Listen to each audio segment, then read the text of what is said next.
how she did it, but she looked after him. Personally, she was taking care of him. And whenever we suggested that she shouldn't, she just said, he's my husband, I'm going to look after him. My mum was the same, you know, and it was only actually when it became physically too difficult for her. Yeah, and that's what happened, is that he couldn't really walk anymore. He also got Parkinson's as part of the disease, and he couldn't really walk anymore, and he got ill and went to hospital, and he never really got out of bed again. But she couldn't manage him. He was a big man.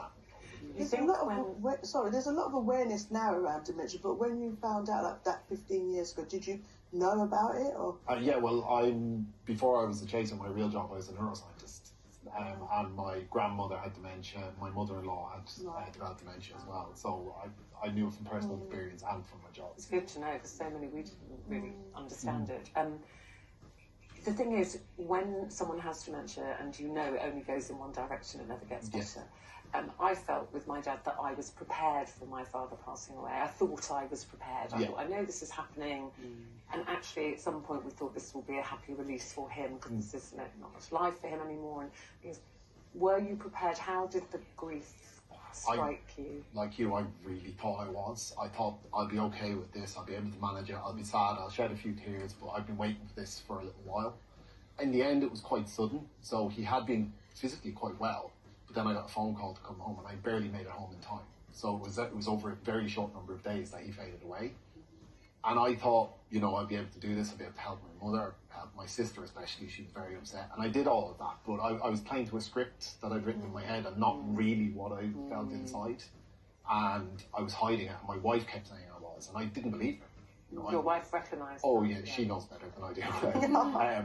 But I was like, no, I'm fine. I know I'm sad, but I was broken inside and I didn't even realise. Did you go back to work at this point? Not for a little while afterwards. We happened just a natural break in filming. But when I did go back to work, and I was put under that stressful situation, so on the chase, there's a 2-minute gap at the very, very end. The last thing we do is really, really high pressure, just by nature. And normally when I start making mistakes, I would naturally be able to handle it. I'd just plant my feet in my head psychologically and go, okay, I made a mistake, and keep going. But this time when I went to put my feet down, there was nothing underneath them, you know, and I just fell away. And I weirdly got stressed and got camera shy, which like I said, I never do. And the pressure just overwhelmed me completely. And I had a couple of episodes like that where every time I tried to reach for that part of myself that normally is very calm under pressure, it wasn't there anymore. And at that point, the producers talked to me and said, you know, would you like to take a break? We still had a couple of episodes. So they recognised something was not right. They did, but they offered rather than told. So the first time it happened, I said, no, I'll see if I can shrug this off, and I couldn't.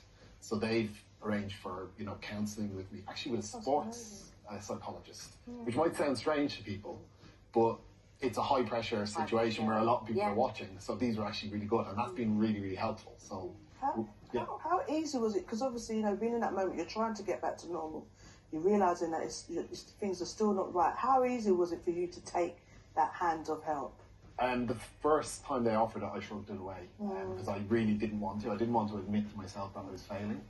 I really didn't want to say, you know, I'm actually not good enough here. I'm not doing what I should to the level I should be, which is a silly thing to do, but, you know, it's a sort of knee-jerk reaction. But the second time I was grateful. It was like I was drowning and someone was holding me. And actually, you have gone on to become an ambassador for AgraReed charity called AtaLoss. Yes, so my agent arranged this. So my agent's very supportive, and he said, look, there's a charity I know, would you like to contact them and talk to them? And I did. And they were able to not just ask me to be an ambassador, but help me as well. So they're a very good charity that, you know, are like a signposting system for people who are literally at a loss. So when someone dies, you don't know what to do. I mean, it's, you know, the title is very powerful. Yeah, it's really clever. Feel like that. So they're a signposting service in one way. So they've got 2,000 sort of regional and local people who help people with grief. So whether it's other small charities or counselling services or whatever it is, so you can go to them and they will help you find. Do they help you to help your children? You've got 2 young children. Yes. As an adult, you're coping with your own grief, trying to look after your mum, and then you've got young children who've got to explain about death. Yeah, so it's the weird thing about sort of children's mental health is when you talk about bereavement, unless it's a sibling or a parent, it's really, really difficult to get help. even if you search online for bereavement counsellors for children, there's lots of them, but none of them have any appointments. And so often they're really far away, and we were really struggling to find somewhere. When I talked to the charity, immediately, straight away, they found someone I could talk to. Wow. And does that help your children? It's my daughter started doing therapy, and she was genuinely heartbroken. We called my dad every single day, and she was genuinely heartbroken.